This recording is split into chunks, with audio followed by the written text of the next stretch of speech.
दोस्तों, जब हमारी सृष्टि का निर्माण हुआ तब ईश्वर ने हमारे फिजिकल रेल्म के साथ साथ 7 हायर रेल्म्स और 7 लोअर रेल्म्स बनाए। फिजिकल रेल्म में अनगिनत प्लैनेट है जहां जीवन मौजूद है, जिसे हम भूलोक कहते हैं। इसके अलावा जैसे जैसे हमारी चेतना ऊपर उठती जाती है वैसे वैसे रेल्म्स काफी सटल या सूक्ष्म होते जाते हैं। इन सटल रेल्म्स में भी इनफाइनाइट एग्जिस्टेंस या अनंत सूक्ष्म जगत हो सकते हैं। भूलोक के ऊपर के रेल्म्स स्वर्ग कहलाते हैं और इन स्वर्गों में अनंत जीव निवास करते हैं, जैसे देवी देवता, यक्ष यक्षिणी, गंधर्व, अप्सराएं, रति, कामदेव, अन्नपूर्णा, किन्नर, पिशाच आदि। इनमें सबसे ताकतवर देवी देवता होते हैं, लेकिन उनके बाद यक्ष और यक्षिणियों का ही नाम आता है। आज के एपिसोड में हम इन्हीं डिवाइन बीइंग्स में से एक यक्षिणी के बारे में जानेंगे, तो एपिसोड को अंत तक जरूर देखिएगा। दोस्तों, यक्षिणी के बारे में जानने से पहले हम इन सटल बीइंग्स के बारे में कुछ बेसिक बातें जान लेते हैं। जैसे हम भौतिक जगत में रहते हैं, ये सृष्टि और हमारा शरीर 5 तत्वों से मिलकर बना होता है: मिट्टी, जल, अग्नि, वायु और आकाश। उसी तरह जैसे जैसे हम ऊपर जाते हैं वैसे वैसे तत्वों में परिवर्तन आता जाता है। वो जगत और वहाँ के वासी सूक्ष्म होते हैं। जैसे देवी देवता का जगत और उनका शरीर 3 तत्वों का होता है: आकाश, वायु और अग्नि। यही वजह है हम इन डिवाइन बीइंग्स को अपनी भौतिक आंखों से नहीं देख पाते। इन्हें देखने के लिए हमें हमारी आत्मा की आंख या तीसरे नेत्र की जरूरत होती है, जो कठिन और लंबी साधना के बाद ही किसी को उपलब्ध होती है। इसी तरह यक्ष और यक्षिणी भी सूक्ष्म जीव होते हैं, जो इंसानों से ज्यादा सूक्ष्म और बेहद शक्तिशाली हैं। यक्षिणियां दिखने में एकदम जवान महिला की तरह दिखती हैं, लेकिन सौंदर्य में उनका कोई मुकाबला नहीं होता। वो अप्सराओं जैसी ही खूबसूरत होती हैं। इनके लंबे बाल, ऊंचा कद, गोरा रंग और सुगठित शरीर होता है। इंडियन माइथोलॉजी में यक्ष कुबेर के खजाने के रक्षक बताए गए हैं और यक्षिणी भगवान शिव की दासियां मानी जाती हैं, जो एक सकारात्मक शक्ति या पॉजिटिव एनर्जी हैं। दोस्तों, महर्षि पुलत्स्य के पुत्र ऋषि विशर्वा की 2 पत्नियां थीं, इलाविदा और कैकसी। इलाविदा से कुबेर का जन्म हुआ था और कैकसी से रावण, विभीषण और कुंभकर्ण का। कैकसी राक्षस थी और इलाविदा यक्षिणी। इसके अलावा कुबेर के मित्र मणिमाना ने अगस्त मुनि का अपमान किया था, जिसकी वजह से उसे एक मानव के हाथों मरने का श्राप मिला था। दोस्तों, महाभारत में जब भीम द्रौपदी को खुश करने के लिए एक कमल का फूल लेने पहुँचे तो उस फूल की रखवाली यक्ष मणिमाना कर रहा था। भीम ने उसे खत्म कर दिया था। रामायण में भी एक यक्षिणी का वर्णन मिलता है। विश्वामित्र जी ने भगवान राम को उस यक्षिणी की कहानी सुनाई थी। सुकेतु नाम का एक यक्ष था जिसके पास कोई संतान नहीं थी। वो एक लड़का चाहता था, जिसके लिए उसने कठोर तपस्या और साधना करके ब्रह्मा जी को प्रसन्न किया। ब्रह्मा जी ने उसे वरदान में एक पुत्री दी, जिसके पास 1000 हाथियों का बल था।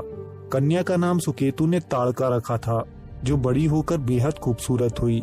जल्द ही ताड़का की शादी सुनंदा से हो गई। इन दोनों का मारीच नाम का एक पुत्र हुआ। कुछ वर्षों के बाद ताड़का के पति सुनंदा की मौत हो गई, जिससे ताड़का को गहरा सदमा पहुंचा। अब ताड़का अपने पुत्र से मिलकर ऋषि मुनियों को परेशान करने लगी। एक दिन उसका सामना अगस्त्य मुनि से हुआ। ताड़का उन पर मोहित हो गई और उन्हें आकर्षित करने की कोशिश करने लगी। अगस्त्य मुनि ने क्रोधित होकर ताड़का को एक राक्षसनी बनने का श्राप दे दिया। इसके बाद से ताड़का एक राक्षसनी के रूप में घने जंगल में रहने लगी। श्री राम ने सबसे पहले ताड़का का ही वध किया था। दोस्तों, जैसा कि हमने जाना, भूलोक के ऊपर 7 अलग अलग रेल्म्स मौजूद हैं।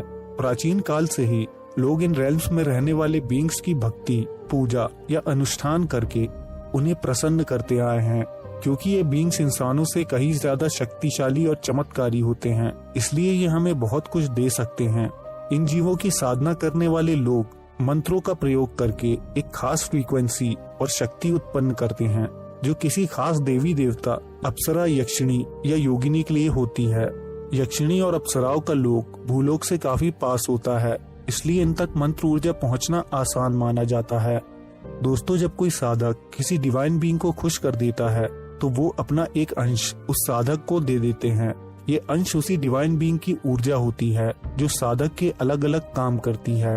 अगर दिव्य दृष्टि से देखा जाए तो यह अंश बिल्कुल उसी देवी देवता के रूप में दिखाई देता है। इसी वजह से बहुत से लोग भ्रमित हो जाते हैं ये समझना जरूरी है कि साधना संपन्न होने पर भी वो बीइंग हमारे पास आकर नहीं रहता, बल्कि वो उसकी ऊर्जा का एक बहुत ही छोटा सा हिस्सा होता है। इन ऊर्जा पुंजों को सिद्धि कहा जाता है। अक्सर आपने ऐसे लोगों को देखा होगा जिन पर कोई माता या देवता आते हैं। ये ऐसे ही लोग हैं जिनके पास उस खास देवी या देवता की सिद्धि है। जैसे जैसे जाप किया जाता है वैसे वैसे उस सिद्धि की शक्ति बढ़ती जाती है। भले ही वो ऊर्जा उस डिवाइन बीइंग के मुकाबले बहुत कम हो, लेकिन इंसानों के लिए उतना भी काफी होता है। दोस्तों, एक बात और समझ लेने जैसी है। कई बार भूत प्रेत या नकारात्मक शक्तियां भी आपको उसी रूप में दर्शन दे सकती हैं जिस रूप की आप साधना कर रहे होते हैं। इसके बाद वो आपके शरीर में प्रवेश कर जाती हैं और आप मुसीबत में पड़ जाते हैं। फिर इन शक्तियों को शरीर से निकलवाना बहुत मुश्किल हो जाता है। ये काम सिर्फ वही इंसान कर सकता है जो आध्यात्मिक रूप से उन्नत होता है। हिंदू माइथोलॉजी में 68 यक्षिणियों का वर्णन मिलता है, लेकिन उनमें से 8 को श्रेष्ठ माना गया है। तंत्र साधक अक्सर इन्हीं 8 यक्षिणियों को सिद्ध करने की कोशिश करते हैं। दोस्तों, इन यक्षिणियों को प्राचीन काल में महान तंत्र साधकों ने सिद्ध किया था और उसी पद्धति से आज भी साधक इनकी साधना करते हैं।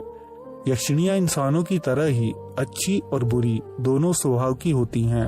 अगर किसी साधक से अच्छी यक्षिणी सिद्ध हो जाए तो वो उसे धन, ऐश्वर्य, रूप, तेजस्विता, यौवन, भूत भविष्य का ज्ञान, बुद्धि, आकर्षण और ढेरों मनोकामनाएं पूर्ण होने का वरदान देती हैं।